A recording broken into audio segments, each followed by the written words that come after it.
welcome to our book club. Garcia de Orta is a familiar name if you are someone who's lived in Bombay or Mumbai as we know it today. But have you heard of Thomas Stevens, Firangi Khan, Mandu Firangi, or even Ralph Fitch, one of the earliest Britishers to actually travel to India? The First Firangis is a book that you must read. It is, of course, by Jonathan Gil Harris. It was written in 2015, but it actually went deep into archival contemporary records from the 16th century onwards to look at the first Firangis who came to India, how the word Firangi became so tuned to describe these Europeans who had come. It's a term we still use today, and how they kind of got assimilated in the most unimaginable ways into the society of India, from Goa into the capitals of the Deccan Sultanates, and then also Agra, and of course, Lahore. It's a fantastic journey that takes you from Goa to Chittagong, from Lahore to down south. And Gil joins us now on our book club. Gil, it's lovely to have you with us. Thank you so much for joining us today. Thank you for having me. I'm really excited to talk about this book because it's been a while since I've had a chance to.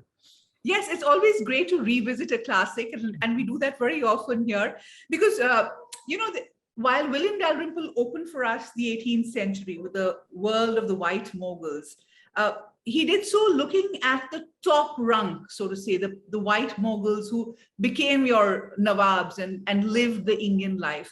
What is interesting about your book, and something that he acknowledges himself, is how you've gone deeper. He's credited you with some real great detective work to be able to sift through all that material to bring out these stories. But I'm going to start with a very basic question, which I found, and then you come to it, of course, in your conclusion. But the very term Firangi is so interesting, right? Because in the ancient world, anybody from the West was generally referred to as Yavana.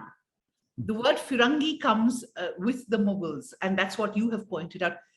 And it has very interesting roots. So I am going to ask you about the roots of the word Firangi and how it's kind of stuck on. So it's one of the sort of more unexpected consequences of the Crusades, that the Arabs, when they encountered the Crusaders, referred to them generally as Farangis, which was the Arabic for Frank, meaning someone from France or Germany. And the term, like the Farangis themselves, migrated. It moved to Persia and it changed into Firangi, and then came, as you said, with the Mughals, and with a few other travelers across the Indian Ocean too. And eventually it acquired currency in a variety of Indian bhashas. So Parangi and Tamil is one example, but it also migrated further east. There are varieties of Firangi in Malaysia, in Indonesia, and a little known fact is that in Samoa, to this day, white people are called Palangi. And that seems to be a consequence of a whole history of trade that has now become invisible to us, pre-colonial period between the Pacific Islanders and Indonesians. But yes, it was a term that was applied very, very broadly. It was initially applied simply to Christians, and I often use it in that sense throughout the book, Christians from the West, but it also came to apply to Christians from the East, people who'd been baptized Christian in Malacca, for instance, and then came on board Portuguese ships to India, even though they were ethnically Chinese, could be referred to as Firangi. And even Black Africans who were suspected of, Amharic-speaking Ethiopians, for instance, suspected of coming from a Christian background, could be called Firangi too. So it became an incredibly capacious and slippery term, but that's precisely why it's so interesting to explore its manifold applications over the centuries. Right, absolutely. Who would have connected Firangis to the Franks at the Crusades? I mean, this was a discovery for me. Thank you for that. So you talk about Niccolao Manucci, who is, of course, one of the early travel writers. he gets mugged, almost mugged by two mercenaries from Shah Jahan's army, perhaps. And let's pick it up from there, because I think it's really interesting, because does he know that they are Europeans themselves? They are dressed as Indians. I mean, it becomes a khichdi, as you would say in Hindi. Well, exactly. And that was actually one of the entry points into the project for me. I'd been reading Niccolo Manucci's Historia Mughal, his story of history of the Mughals. And I was, of course, fascinated by what he had to say about the Mughals. Mm. But I was more fascinated by stories of his first years in India, where he kept encountering people who present as Indian. But upon closer inspection, they turn out to be Europeans who have somehow washed up in India, like the two dacoit mercenaries that you just referred to. So these were two men who mugged Manucci and his master as they were en route to Agra, hoping to have an audience with the Mughal emperor. And it's the way Manucci tells the story, it's difficult to tell whether he twigged immediately that these two men were European. But in a way, it doesn't matter, because for Manucci, like so many people at this time, what matters is who you serve. And these men were wearing the livery of the Mughal court. Yet they were dacoits who mugged him and said, you will have to give us all your possessions. And Manucci makes himself the hero of the story, because eventually he's presented to Shah Jahan and reveals to Shah Jahan that these two men were deceiving Shah Jahan by using his name to wrongly appropriate Manucci's property. And they were duly punished, and they disappear from the record at that point. But still, I find it fascinating that, that these two men could in any way present as Indian, at least to a Firangi's gaze. Was it simply their clothes? What language were they speaking? Especially to an Italian. Were they speaking a version of Hindavi? Were they speaking some kind of pidgin Italian or Venetian Italian? It's all unclear. But what is apparent from the story is how much people of a certain lower class, we often assume that Europeans who ended up in India were all future conquerors. They were all sort of credentialed by their kings and emperors to lay a claim to India for Europe. But these much poorer types who came to India, possibly fleeing persecution as well as poverty in Europe, had to negotiate being in a new environment in all sorts of ways that we often don't think about. Mm. Not only did they have to learn a new culture, their bodies had to adapt to extreme weather conditions, to new diets, and so on. Yeah. So that's the story I became interested in. So it's very interesting, because I don't think, you made a concerted effort to look at the Firangi coming into India, how they washed up, as you said, and trying to find their individual stories in this melange of communities. But, the larger point you make is that one can never really ascertain how over the centuries, these people of different origins would have amalgamated into India. Yeah. You take Kerala, for instance. I mean, that's been a port since the 3rd century BCE, from the time of Muziris. We know there were Roman settlements there. We know there were Roman settlements all the way up to Python, in the interiors of India. There would have been a lot of amalgamation. It's very difficult to ascertain a starting point. But you have an interesting starting point, and I spoke about that. The 16th century, it is a period of a lot of conflict in Europe, because you have the Reformation. You have the Portuguese, who are proto-colonialists. The Portuguese view of colonialism and the British later view of colonialism, there is a 150-year gap between that. And it kind of is a first take on this. So there's a lot of missionary zeal of conversions, etc. And a lot of these Firangs get washed up because of the crisis in Europe, in Portugal, in Spain, for example, the Inquisition. And I didn't realize that Garcia de Orta was actually a Jew, a new Christian, and his own family was persecuted in Goa. In fact, his sister died in the Goan Inquisition. And yet he was a poster boy of Portuguese colonial, spread. It's a dichotomy. What did you make of it when you were reading and researching this? Well, you're absolutely right that the story of the Farangis in India in this time is also a story of conflict in Europe and other parts of the world. I think in some ways one of the most watershed dates is 1492. That's not only the year that Columbus sails to America, creating tamashes of another kind in another hemisphere. It's also the year in which the Spanish finally complete the Reconquista and Granada falls, and Jews and Muslims are driven out of the Iberian Peninsula. This stiffens the resolve of the Spanish and the Portuguese to not only take back Jerusalem, the holy city for the Christians. In fact, Columbus's voyage to America is partly fueled by a desire to find gold that will help bankroll a new crusade. But also, Portugal in particular begins eyeing the East as a space of expansion religiously, but also economically. Now, the Jews didn't immediately leave the Iberian Peninsula in 1492. Particularly in Portugal, they remained undercover. And the Portuguese king had a policy of don't ask, don't tell. Don't reveal that you're Jewish and we'll allow you to stay here. Just perform being Christian in public.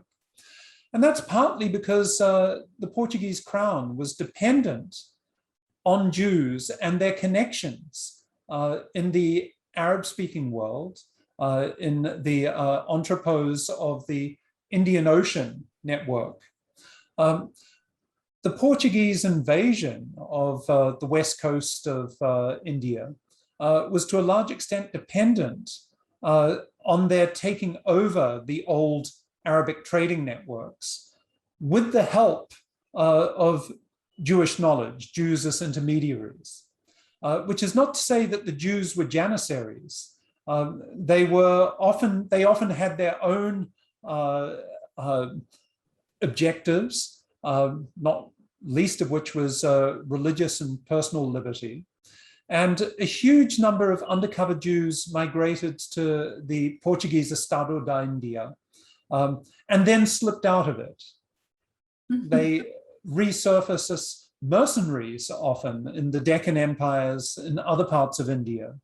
But what's important is that they can, because of their linguistic fluency, their comfort in Arabic, like Garcia da Orta, they're able to assimilate quite quickly into environments where Arabic is one of the lingua francas. So even as the Portuguese may have been supported by Jews, Jews were looking also for ways out of the Inquisition, ways out of serving the Portuguese state. And I suspect that there are many, many more hidden histories of Jewish assimilation into the cultures of the subcontinent than we currently know about. Right. That's very interesting. The other strain is the Jesuit influence, right? We see it across. I mean, they almost come with the first trading ships, be it in the East Coast in Hooghly, or in the West Coast. In the East Coast, you have Serampur, for example, where you have a very big Jesuit, much later. But on the West Coast, you have this very interesting character of Father Thomas Stevens that you referred to. And he writes in Marathi, in Konkani, and the Krista Purana, which is perhaps a huge, a Milton-esque kind of a huge poem on the creation of the world as per Christian lore. But tell me, this was clearly with an effort to kind of get people converted to Christianity, to learn the language, because we see this in Tamil Nadu, we see it in Kerala, we see it in Konkan, Maharashtra, and we see it in Bengal, in pretty much wherever they enter from. So the Jesuits were quite an unusual order. They had stumbled upon this innovation of accommodatio, of sort of accommodating foreign cultures by adapting linguistically, learning their languages, wearing the clothes of foreign cultures, in order to become more convincing as evangelists for Christianity. So it was really quite a sneaky strategy. And in some cases, the Jesuit presence, there are no two ways about it. It serves quite a malign purpose. That is in lockstep with the ambitions of British, not British, but Portuguese Empire. But the thing is, this policy of acculturating to foreign cultures, to cultures in India, the outcome couldn't always be controlled. And we see this with some of the Jesuits, including a figure like Roberto Beschi, who in Tamil Nadu ended up producing exquisitely beautiful literature in Tamil that is still studied as great Tamil literature. But the case of Thomas Stevens is particularly interesting because he became a student of a Purana tradition that was radically anti-caste. A student of Jnaneshwari and Eknath. And it's not entirely clear that he was studying them simply so he could preach the gospel to young Brahmin men, which was the objective of the Jesuit church in Goa. Stevens, or Patri Guru as he came to be known, fell head over heels in love with the Marathi language. He wrote back to his brother in England saying, "I've never heard anything as beautiful as Marathi. It feels like liquid on the lips when you speak it."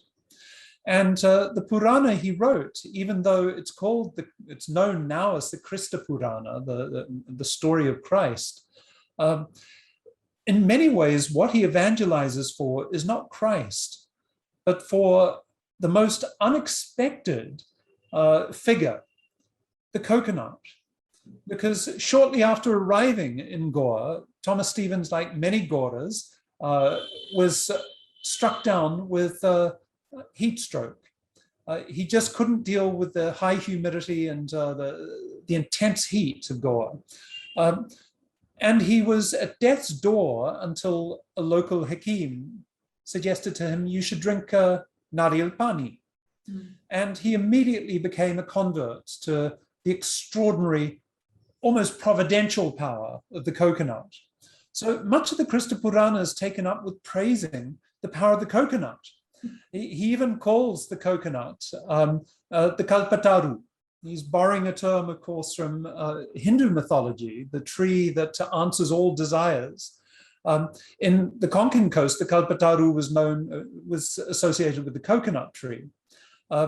And he takes that very seriously. That coconut is something that keeps you warm at night. If you burn the husk as charcoal, you can turn it into rope. You can use it you can use the leaves to write on.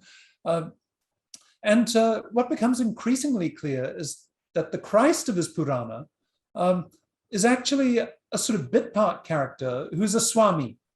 And what he's much more interested in is the power of transformation, that a coconut was able to not only transform him into a healthy person, but gave him the means by which he could adapt to a new environment and enter a new culture and acquire its language and learn its literature.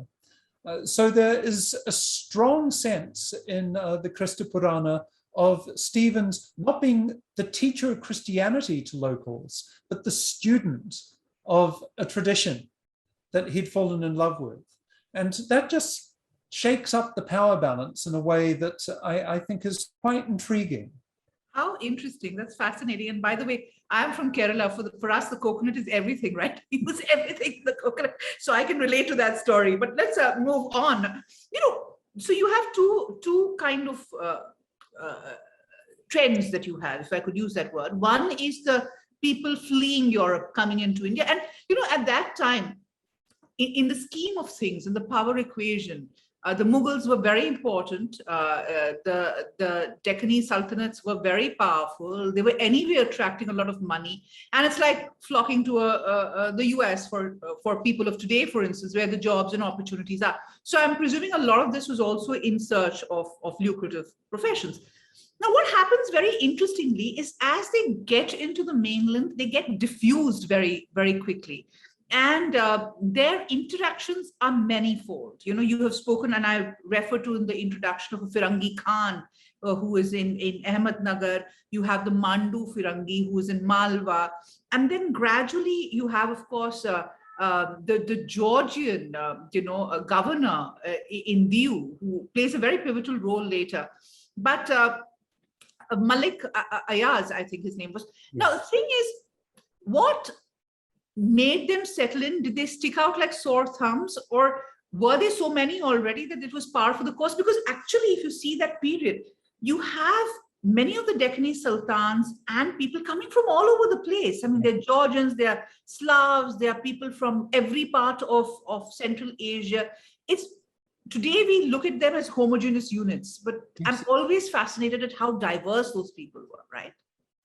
And especially in certain nodes in the subcontinent. I'm sure that a Farang, just like me, would have stuck out like a sore thumb in many parts of the subcontinent. But in port cities and in courts, as you say, there was an extraordinary diversity. And there are entire platoons of Firangi mercenary soldiers in the Deccan, for instance, which makes it apparent that Firangs were not sort of regarded as bizarre outsiders. They were, if not entirely us, then they were part of the scenery in certain milieus. But you're absolutely right that we have a tendency to write tradition with a capital T and homogenize it, and homogenize the people associated with it, forgetting the fact that all culture is impure and promiscuous, is the result of conversations and exchanges with other cultures. And that India has been, even long before it was India, has been a destination of migrants. And any geneticist will tell us that the genetic diversity of the subcontinent surpasses that of virtually any other place in the world, for the simple reason that the subcontinent has been the meeting point of so many trading routes, whether it's the Northern Silk Road, or the Indian Ocean trade, or the Bay of Bengal trade. We've had people flowing in for the purposes of trade since the time of the Romans, since before that, in the case of the northern subcontinent. And of course, these people left their genetic imprints, no matter how imperceptible it may seem to be now, and no matter how much their histories may have vanished from the official record. Right. Absolutely. And it's interesting because, of course, a lot of people counter that by saying that the caste system was so rigid that they couldn't have been permeating down, this genetic pool. But I disagree with that, because I think all of that happened much later. And there was such a lot of fluidity in society that it's very difficult to take out a strain and say that this is not being influenced by others, right? But I am going to ask you, one of the areas that is always difficult, and I've spoken to Ruby Lal, I've spoken to Ira Mukhoti, it's the women's stories, right? And there is this very interesting Begum Juliana, or a couple of them actually. So I was very confused when I was reading which one you were referring to. But tell me what this Juliana syndrome was. You know, how many of them were there? And one of them is a very romantic story of Akbar falling in love with her elder sister, Maria, and getting married, and, you know, all of that. So please tell us about these women. They're very fascinating. Well, I was very, very keen to track down stories of women, partly to sort of avoid retelling the tired stories of history always being written by men, even if they're subaltern men. But also because I was convinced that there must be many women hidden in the archives, no matter how difficult it is to retrieve their stories. And it was only in the Mughal archives that I found sort of clear evidence of Firang women. The earliest perhaps were women in the harem of Humayun. There's the story of a Polish ambassador who arrived in northern India about this time, and who came with his wife, who stayed in the harem there. There were also clearly many Slavic slaves who came to the subcontinent because the Silk Road, no matter how much we romanticize it, one of its major commodities were slaves. And there was a huge slave market in Bukhara, another one in Tabriz.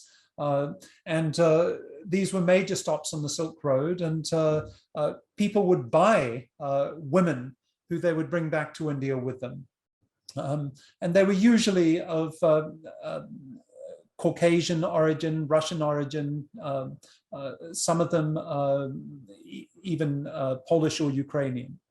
But these Julianas are so fascinating. And I found 3 Bibi Julianas, and they have to be distinguished in a variety of ways, because one Bibi Juliana is without doubt a complete fiction, the sister of the woman that Akbar allegedly married. Well, that's complete fiction, is it? That seems to be a complete fiction, a romantic fiction that was partly invented by the descendants of Firangis. Yes, because I was going to ask you, there was a book on the Bourbons of Bhopal, which we had kind of covered, and they do trace their story back then, right? I mean, so in your sleuthing and detective work, how did you kind of go back into that piece?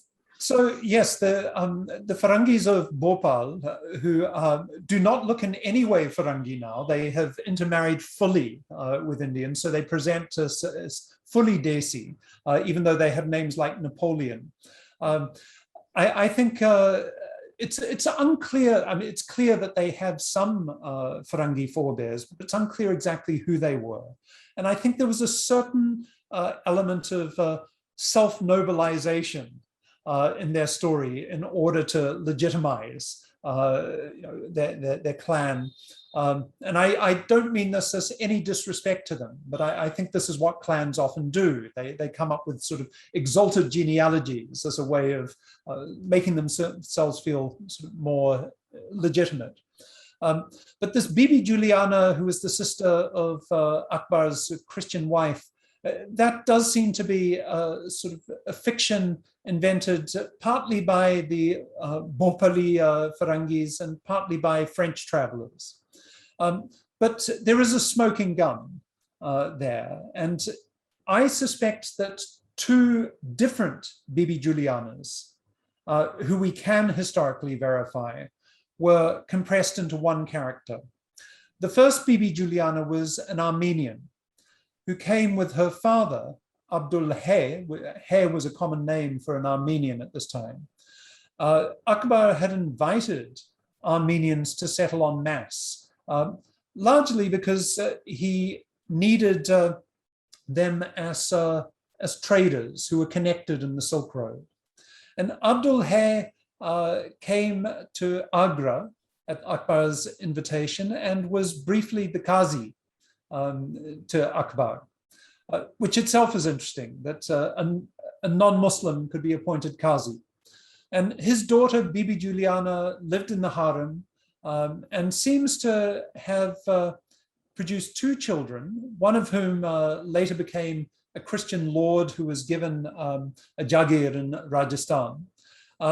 but who was raised along with Jahangir. And this is another misconception, that everyone in the harem was the sort of concubine of the Mughal. No, she was married to an Armenian, and like most women in the court, she led her life in the harem, but her two sons were raised there. So Bibi Juliana sort of disappears from the record early in Jahangir's time. She probably died reasonably young. But another Bibi Juliana appears in the 1650s. And she is initially part of not Aurangzeb's immediate entourage, but his family's entourage. And she eventually becomes a doctor. Her father had been a doctor. He was Portuguese, not Armenian.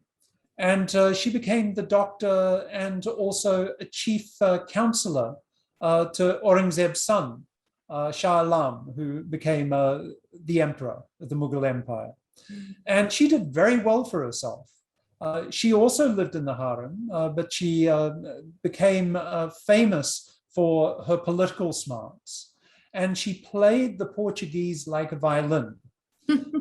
They kept coming to the court saying, you know, we stand a chance of converting the emperor to Christianity because there is this Christian woman there. There's no guarantee that she was an absolutely observant Christian, but she played them for favors, and she remained, this is the best part, absolutely autonomous, absolutely respected by the Mughals. She was granted her own jagir, which is extraordinary for the time. And Juliana Sarai to this day, which is next to New Friends Colony in Delhi, is named for her. And there's still a church there that is built on the site of a church that she didn't build herself, but seems to have patronized. So I suspect these two Bibi Julianas were combined into one figure, and out of them came the story of the Bibi Juliana, who is the sister of Akbar's alleged Christian wife. So Juliana the ghost of Juliana runs through many places. It's very interesting, and I don't want to give away all the lovely stories that you have put together in this book, because in case our viewers haven't read it, you must read the first Firangis. But what I also found interesting and intriguing is how at the end of every chapter, you had something which was taking that then to now and connecting your own Indianization, I think, to the whole process of what you were reading. So which I found very interesting. Tell me about that, because in the process, you also become Indianized, right, Gil? I'm interested in the process of becoming, which is a process that never arrives at a final destination. But reading, doing the detective work about these Firangi stories made me aware that despite the huge gulf of history, of experience, my experience as a migrant to India is of course very different. I'm migrating into a largely English-speaking bubble. I'm migrating as a person of privilege. I'm migrating into an environment that is in many ways westernized and air-conditioned. But I've also had many experiences where my body has reacted very powerfully and sometimes disturbingly and traumatically to this new environment. And I'm not just talking about experiences of Delhi belly of the kind that has become an utter cliche, but sort of more subtle experiences of transformation. I'm a runner, for instance, and running in the heat and smog of Delhi has changed the way in which I run, because my body's interaction with the environment is very different from what it used to be. Some of the clothes I wear have changed the way, almost imperceptibly, I move, how I hold my body. When I wear a kurta, for instance, not because I'm trying to look Indian, but because a kurta is just so much more comfortable in the heat of Delhi in June than a lot of Western clothes are. I carry my body slightly differently. My center of gravity is different. And the stories of the first Farangis made me realize how much their adaptation to India was a similar process of becoming Indian, not being Indian, but becoming Indian, having to adapt at a physiological as well as an intellectual and emotional level to a new environment. It's interesting that a lot of people have reacted sort of quite negatively to this part of the book, as if they think it's rather crass that I should be speaking about bodies, that it somehow demeans the subject to be thinking about Firangis and their bodies in India, how bodies change when they move from one milieu to another. I repeat, I'm not saying that white people became brown, but I'm saying that bodies are not islands. We are so quick now to mark people simply by their color and fix their identity.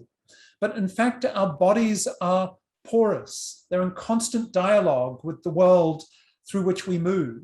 And as a result, our bodies change in sometimes negligibly obvious ways, but in ways that are worth taking heed of, because it also suggests a certain humility that we might adopt in relation to the world we live in, that we're not masters of our world, but rather we're part of a larger ecosystem that we're constantly negotiating, having to make adjustments to deal with.